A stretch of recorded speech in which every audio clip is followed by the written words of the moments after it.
subuh pada pagi hari ini. Insyaallah akan disampaikan oleh kita Ustaz Haji Hasanudin. Sebelumnya mari kita doakan dulu kepada jamaah kita yang sedang sakit di rumah maupun di rumah sakit, itu khususnya untuk Bapak Haji Bahari dan rumah juga untuk Bapak Haji Muji Basuki. Semoga beliau sehat penyakitnya dan bisa kembali kepada kita semua. Amin ya rabbal alamin. Al-Fatihah.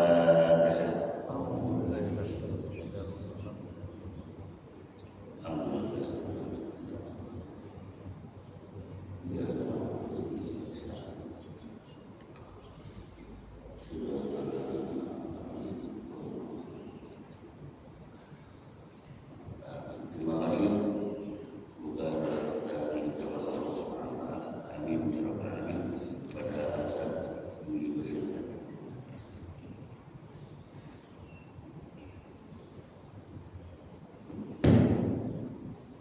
Bismillahirrahmanirrahim. Assalamualaikum warahmatullahi wabarakatuh. Alhamdulillah. Wassalatu wassalamu ala Rasulillah Sayyidina wa nabiyyina wa maulana Muhammad ibn Abdullah wa ala alihi wa ashabihi wa man tabi'ahum wa la. La hawla wa la quwwata illa billah. Amma ba'du, qalu subhanaka la ilma lana illa ma 'allamtana innaka antal alimul hakim. Allahumma arzuqna al-ikhlas fil niyyati wal qawli wal 'amal wa na'udzu bika min hali ahli an-nar. Allahumma la sahla illa ma ja'altahu sahla wa anta ya hayyu ya qayyum taj'alul hasana idza syi'ta sahla. Ala hadhihi an-niyyah wa ala kulli niyyatin salihah wa ila hadratin nabiyyil mustafa Muhammadin sallallahu alaihi wasallam wa li jami'il muslimin wal muslimat wal mu'minin wal mu'minat al-ahya'i minhum wal amwat min ladun sayyidina Adam ila yaumil qiyamah. Syai'un lillahi lahum al-Fatihah. A'udzu billahi minasy syaithanir rajim. Bismillahirrahmanirrahim. Alhamdulillahi rabbil alamin. Ar-Rahmanir Rahim. Maliki yaumiddin. Iyyaka na'budu wa iyyaka nasta'in. Ihdinas siratal mustaqim. Siratal ladzina an'amta 'alaihim ghairil maghdubi 'alaihim waladdallin. Amin. Allahumma salli wa sallim wa barik 'alaihi. Ya Rabbi bil Mustafa balligh maqasidana waghfir lana ma mada ya wasi'al karami. Ya Rabbi bil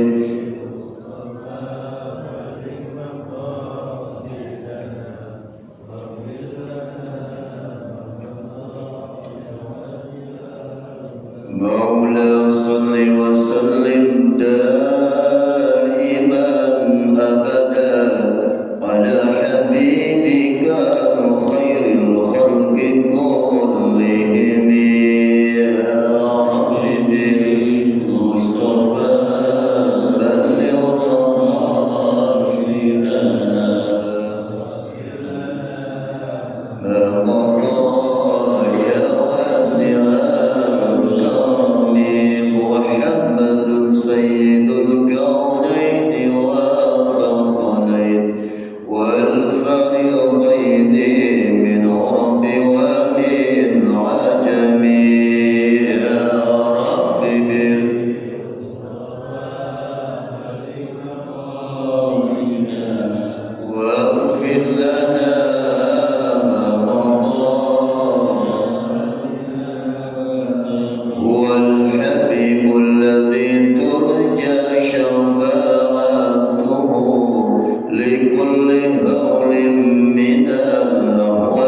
niat belajar kita, hadir kita di majelis ini yang sama-sama Bismillahirrahmanirrahim. Allahumma nawaitu ta'alluma linaili ridallah wa izalatil jahli an nafsi wa ghairihi wa li ihya'i ad-din wa li syukrin ni'mati biniyatin sadiqatin ma'at tawakkuli. Amin ya Allah ya Rabbal Alamin. Yang sama-sama kita muliakan segenap sepuh dan tokoh masyarakat, bil khusus genap pengurus dan penasehat Dewan Kemakmuran Masjid Al-Muhajirin, Bapak Ibu jamaah salat subuh dan taklim subuh. Insyaallah kita senantiasa dalam keridhaan Allah Subhanahu wa taala. Allah berikan keberkahan dalam usia dan hidup yang Allah berikan kepada kita, sehingga setiap sisi kehidupan kita selalu menjadi amal-amal baik. Jikapun ada kesalahan dan kekeliruan, kemudian kita memohon ampun kepada Allah, semoga Allah ampuni segenap dosa dan kesalahan kita. Amin ya Rabbal Alamin. Alhamdulillah, di pagi ini Allah mengundang kita untuk hadir dalam majelisnya, karena memang tidaklah semua orang diberikan kemudahan seperti ini, namun Allah berikan ini kepada kita. Ini berarti Allah menghendaki kebaikan buat kita. Allah menginginkan kita, meskipun umur kita kan sudah tidak muda lagi, tapi Allah masih berikan kekuatan untuk bisa menambah kebaikan, memperbaiki kualitas kebaikan kita, dan Allah ingin kita istiqomah dalam kebaikan sampai dengan akhir hayat kita nanti. Semoga kita pun wafat dalam kebaikan. Amin ya Rabbal Alamin. Bapak Ibu, hidup kita ini sudah Allah berikan banyak kemudahan. Bagaimana untuk mengisi hidup ini sudah Allah kasih. Contoh-contohnya, kenapa dikasih contoh? Karena memang hidup ini nggak pernah lepas daripada ujian. Kalau kita mau ujian, kemudian udah dikasih kisi-kisi soalnya, disuruh belajarin tuh kisi-kisi soalnya. Meskipun nggak semua soal itu keluar di mata ujian nanti, sekiranya kita sudah punya bayangan soal apa yang bakal keluar dalam ujian. Dulu kita masih sekolah, minta sama guru pas mau ujian, Pak Guru, ada nggak kisi-kisi soalnya? Dikasih sama gurunya, girang nggak Pak? Kita bakal baca ini yang bakal keluar. Pas ujian ternyata yang kita baca ada yang keluar dalam ujian soal tersebut. Senang banget gitu ya, enak. Oh iya, begini. Meskipun banyak itu bacaan kita, ternyata ya nggak keluar. Itu kita sebenarnya rugi apa untung? Ibu, ya, lagi ujian, kita udah baca banyak. Ternyata dari sekian banyak bahan yang kita baca, ternyata yang keluar soal itu 10. Padahal kita bacanya 100 isi. Itu kita nyesel apa? Beruntung. Ibu ngantuk. Bu, Bapak, kalau saya beruntung, sebab meskipun tidak semua soal itu keluar bagaimana bahan yang kita baca, saya tetap beruntung karena minimal saya itu mendapat tambahan pengetahuan.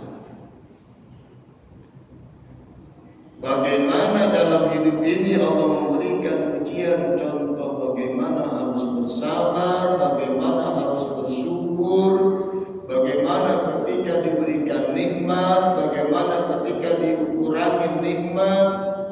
Udah ada contohnya semua.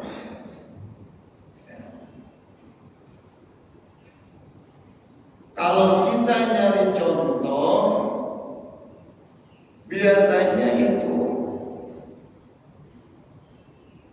pengen kita jadi lebih baik, kita nyontohnya kepada yang gak baik. Apa yang lebih baik? Pasti yang lebih baik.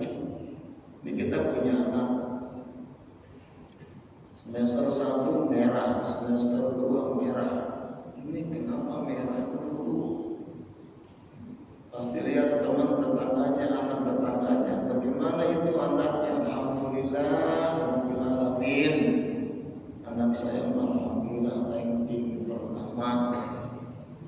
Sama anak saya juga ranking pertama dari bawah.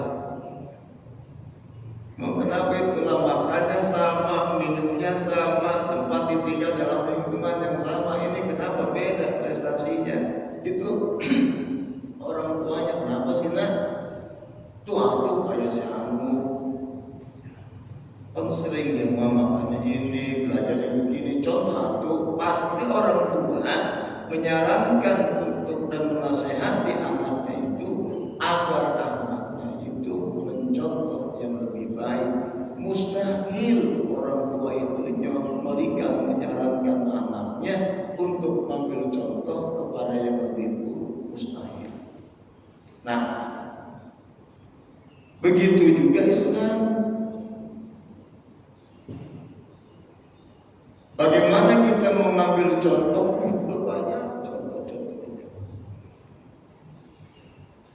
Ada dalam, mudah-mudahan kita bisa ngambil contoh di dalam kisah ini. Ini kan enak ya, subuh-subuh begini ngedengerin cerita. Ada kisah sahabat namanya Abu Kilabah. Ini salah satu kisah sahabat Nabi. Kalau dibacakan kisah ini sangat mengharukan sekali. Apa yang bisa kita ambil dari kisah Abu Kilabah? Bagaimana kiranya kita itu biar bisa lebih pandai bersyukur dan lebih pandai bersabar. Ini kan dua S. Sabar, syukur, atau syukur dan sabar. Ini pernah lepas nggak dalam kehidupan kita?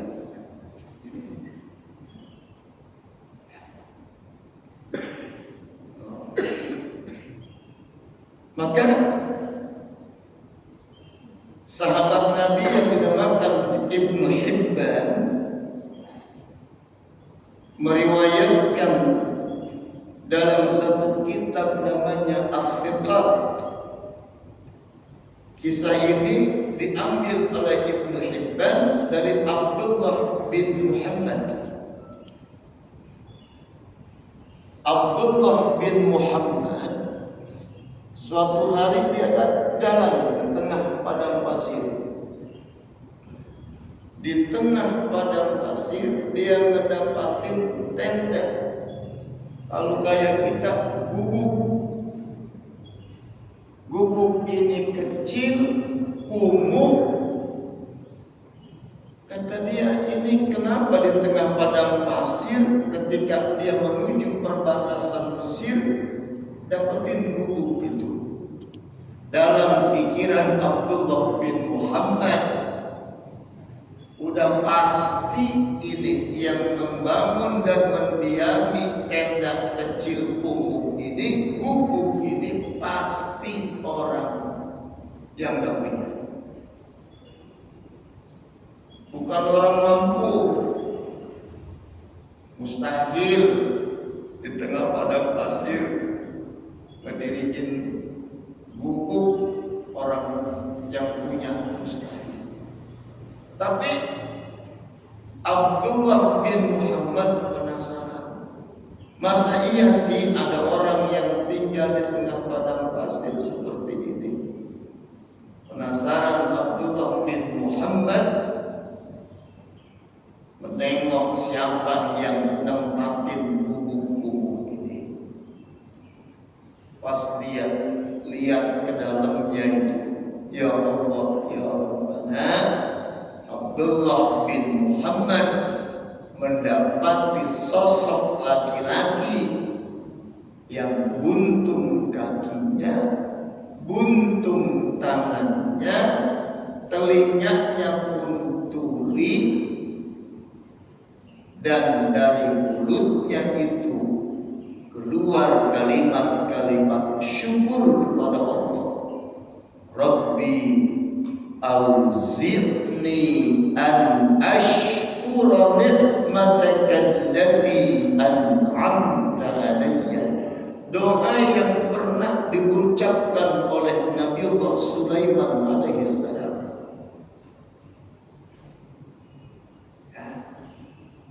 Apa sih arti doa itu?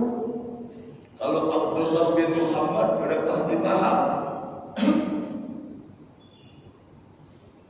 Arti doa itu, ya Allah, berikan aku ilham untuk bisa mensyukuri segenap nikmat-nikmat-Mu yang telah Engkau anugerahkan kepadaku dan telah Engkau jadikan aku nanti, ya Allah, tetapkan aku ini menjadi termasuk orang-orang dalam golongan orang-orang soleh, orang-orang baik. Itu yang diungkapin oleh laki-laki yang berada di dalam gubuk. Apa kalimatnya? Ya Allah, berikan aku ilham untuk mensyukuri nikmat-nikmat-Mu. Tadi kondisi bapak itu bagaimana? Kakinya bagaimana? Buntung, tangannya buntung, kupingnya budek. Apalagi yang tersisa apanya, Pak? Mulutnya. Kalau kita ngelihat orang begitu, aneh. Sama Abdullah bin Muhammad aneh. Kata Abdullah bin Muhammad, nikmat mana yang kau syukuri? Tangan buntung, kaki buntung,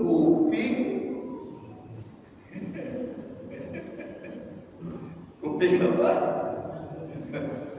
Ustaz bilang budek tuli aja sama tenis sebenarnya, Pak. Nikmat yang mana yang kau syukuri, kata Abdullah bin Muhammad? Dan gak bisa ngapa-ngapain. Itu laki-laki yang ada di dalam tenda. Ya. malah membentak Abdullah bin Muhammad, diam kau. Seandainya di langit diruntuhkan sama Allah, maka habis semua tubuhku ini, remuk. Dan kalau seandainya ada gunung nih yang di sekeliling padang pasir ini Allah hancurkan, maka akan meleleh tubuhku kena hembusan panas dari letusan gunung tersebut. Dan seandainya lautan yang ada Allah tumpahkan, maka apa yang bisa aku perbuat? Itu kata laki-laki yang buntung tangannya, yang buntung kakinya. Cukup aku bersyukur, kata laki-laki tersebut, aku memiliki satu orang anak laki-laki yang sampai saat ini masih terus dengan sabar dan tekun mengurusku, menyuapi aku, memapah tubuhku untuk bisa beribadah kepada-Mu. Itu nikmatnya kira-kira banyakkan enaknya, banyakkan enggaknya itu. Dia punya seorang anak yang cuma bisa nyuapin, kemudian mencoba bantu bapaknya yang sedemikian rupa. Kayaknya banyakkan enaknya itu. Ya Allah, ya Rabbana. Kata laki-laki tersebut kepada Abdullah bin Muhammad, nih udah 3 hari ini aku enggak merasakan suapan tangan anakku. Sudah 3 hari ini juga aku enggak ada yang mapah untuk bisa beribadah kepada Allah.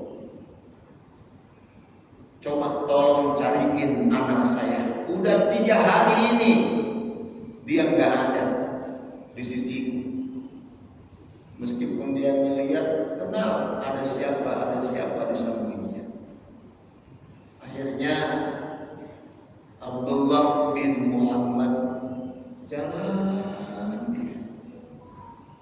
nyariin anaknya, kesana kemari nyariin anaknya. Ya Allah, ya Rabbana.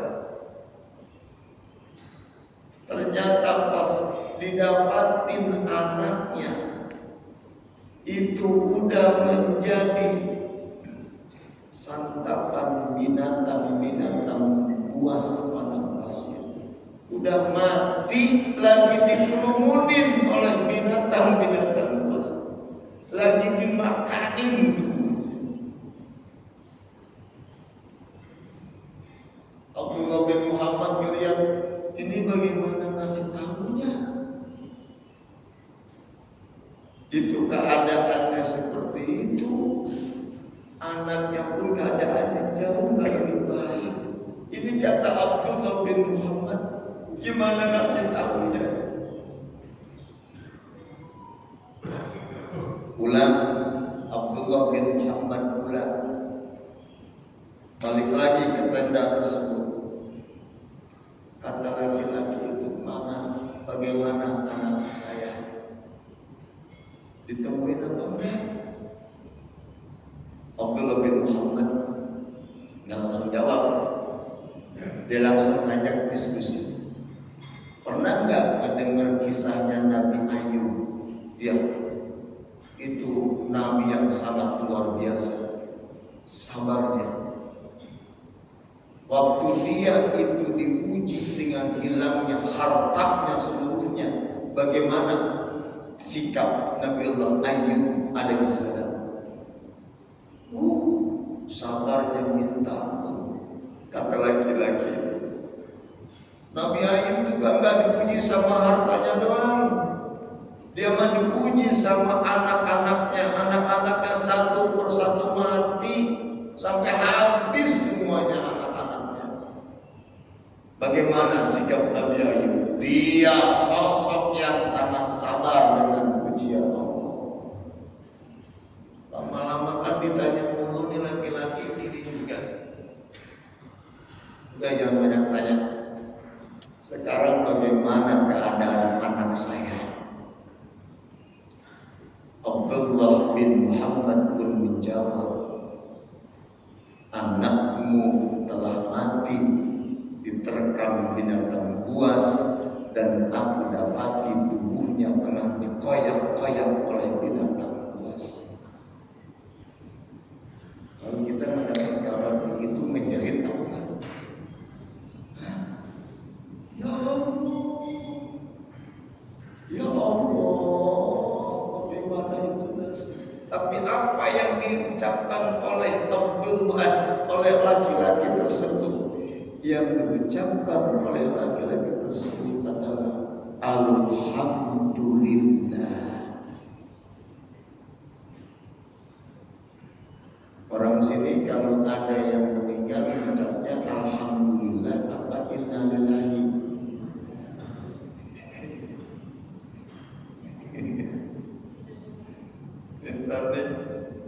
Inna lillahi wa inna ilaihi raji'un. Siapa? Bulan bin bulan. Alhamdulillah. Kira-kira dongeng itu tanda mengaku rumahnya berdoain. Tapi itu bapak itu ketika mendengar anaknya mati diterkam binatang buas yang diucapin Alhamdulillah, segala puji bagi Allah yang telah mewafatkan anakku bukan dalam keadaan maksiat. Itu yang membuat syukur orang tua itu, karena anaknya mati bukan dalam keadaan berbuat dosa. Anak itu mati dalam rangka menjalankan tugas anaknya, mencari sesuatu makanan untuk, namun dalam perjalanannya diterkam binatang buas. Maka orang tua tersebut mengucapkan Alhamdulillah, aku tidak meninggalkan generasi sesudahku itu anak yang durhaka kepada aku sebagai orang tuanya, tapi dia wafat dalam menjalankan ketaatan terhadap orang tuanya. Setelah mengucapkan itu, Pak, orang itu pun mengembuskan nafas terakhirnya, wafat di pangkuan Abdullah bin Muhammad. Abdullah bin Muhammad bingung di tengah padang pasir, mana kagak ada orang ini, mau minta tolong sama siapa. Tidak lama Allah takdirkan lewat beberapa kafilah, lewat dia. Kemudian dia minta tolong berhenti orang-orang tersebut. Setelah sebelumnya itu sama Abdullah bin Muhammad, jasad laki-laki tersebut ditutup sama kain. Tolongin saya, laki-laki ini wafat. Kita harus mengurusnya, menguburkannya dengan segera. Kata musafir, emang siapa laki-laki tersebut? Kata Abdullah bin Muhammad, enggak tahu. Saya juga baru ketemu hari ini, dan hari ini ketemu juga, hari ini dia wafat. Saya nggak tahu ini siapa. Coba saya lihat, kata para musafir, mana mukanya? Dibuka. Ya Allah, ya Rabbana, ternyata seluruh musafir tersebut mengenali sosok laki-laki yang wafat tersebut.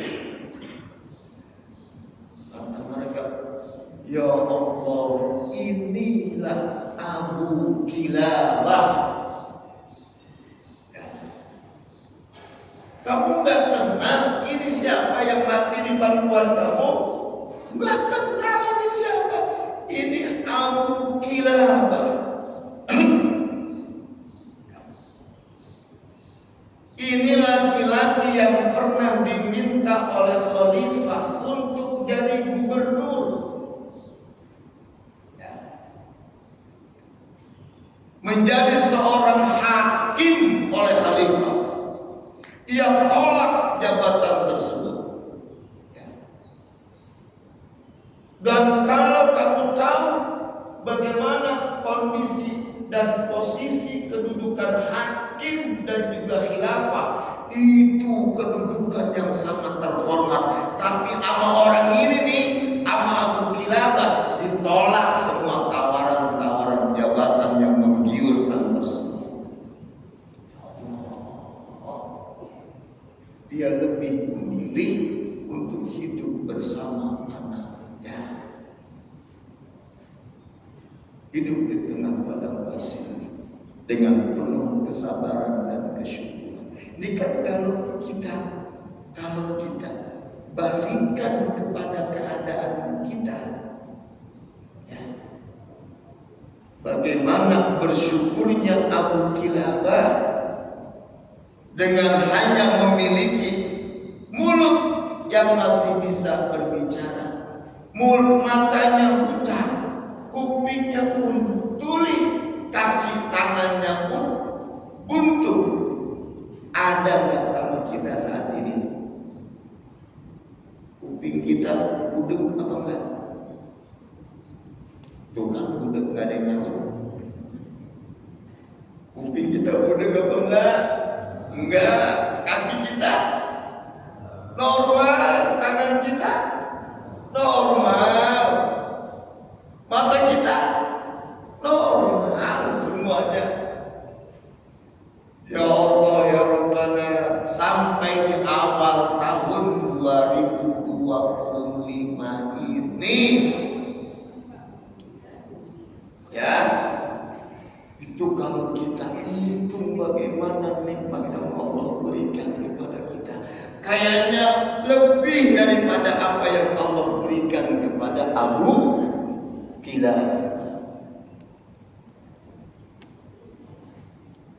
Bagaimana sabar kita?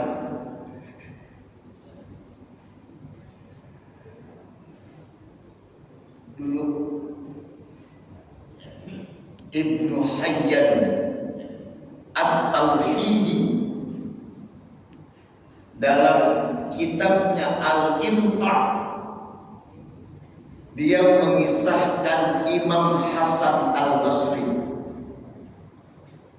Imam Hasan Al-Basri ini punya tetangganya beda agamanya.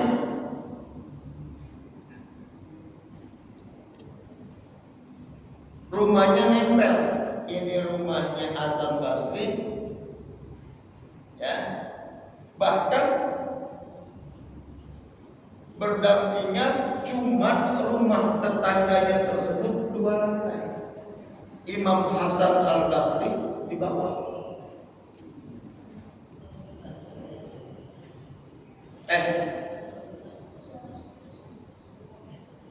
Dari dalam rumah Imam Hasan Basri itu netes air, bocor, terus kata Imam Al-Basri, ini apa ya? Ternyata setelah dicium itu air, ternyata itu air kencing tetangganya yang netes dari lotengnya. Bocor itu toilet kamar mandinya, netes ke dalam ruangan Imam Hasan Al-Basri. Bapak kalau ketetesan, jangan ketetesan dari atas dah. Ini rumah bapak, air tetangga jatuh ke rumah ke tanah bapak, sewot apa enggak kira-kira? Bener bikin rumah, ukurannya bagaimana ini? Air netes tuh ke teras. Imam Hasan Al-Basri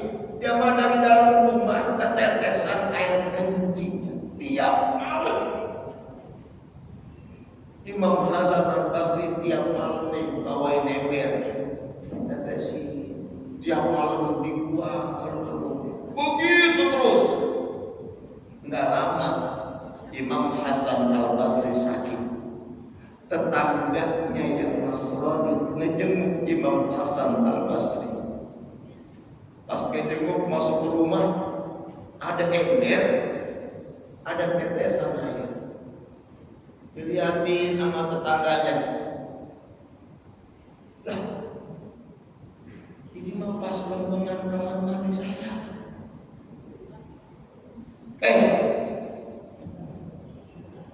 Hasan Basri, udah berapa lama kamu kebocoran begini? Kata Imam Hasan Al-Basri, sudah 20 tahun. Jadi berarti Imam Hasan Al-Basri 20 tahun nadangin kencingnya orang Nasrani, ngebuangin tiap malam. Itu kan kalau kita pas rumah kita bocor ketetesan itu, kita sakit, tetangganya itu datang ke kita, itu kesempatan buat kita. Nah, kebenaran datang nih. Kalian dah ngomongin kalau kita Imam Hasan Al-Basri memilih diam dan membiarkan dia terus membuangin air najis tetangganya tiap malam. Bapak Ibu, ketika mendapatkan jawaban udah 20 tahun saya mengalami ini, dan dia tidak memarahi tetangganya, kemudian tetangganya tersebut langsung melepaskan keyakinannya di depan Imam Hasan Al-Basri, langsung menyatakan keislaman dirinya. Asyhadu an la ilaha illallah wa asyhadu anna Muhammadar Rasulullah. Dari dua kisah ini, tahun udah berganti. Mari kita tambah rasa syukur kita kepada Allah Subhanahu wa Ta'ala. Saat diberikan nikmat panjang umur, alhamdulillah. Teman SD kita udah berapa yang meninggal? Teman SMP, teman SMA udah banyak yang meninggal. Teman jamaah kita udah banyak yang meninggal. Teman ngaji kita udah banyak yang meninggal. Mari kita syukuri. Mati itu kalaupun kita berani nggak bakal mempercepat datangnya. Kalaupun kita takut mati nggak akan pernah memperlambat datangnya. Berani mati nggak bakal buru-buru mati datang. Gua takut mati nggak bakal memperlambat datangnya mati. Yang takut, yang berani akan tetap datang kematian sesuai dengan apa yang telah Allah tentukan. Alhamdulillah, sampai saat ini kita masih panjang umur, masih sehat walafiat, masih terus Allah berikan kekuatan, kemudahan. Mari syukuri itu yang Allah berikan kepada kita. Habis pulang dari sini diuji sama tetangga, diuji sama keluarga, diuji bagaimana kita kehidupan kita hari ini, besok terus. Tuh, bayangin keadaan kita masih jauh lebih baik apa yang daripada yang dialami oleh Abu Kilabah. Keadaan kita mungkin jauh lebih baik apa yang dialami oleh Imam Hasan Al-Basri. Semoga kita sama-sama menjadi hamba-hamba Allah yang terus bisa mensyukuri nikmat Allah, kemudian masih terus bisa bersabar dengan ujian-ujian yang akan kita hadapi dalam kehidupan ini. Rabbi awzidni an ashkura ni'mataka allati an'amta alayya wa ala walidayya wa an a'mala salihan tardah wa adkhilna bi rahmatika fi ibadika as-salihin wa aslih li fi dhurriyyati inni tubtu ilaik wa ana minal muslimin.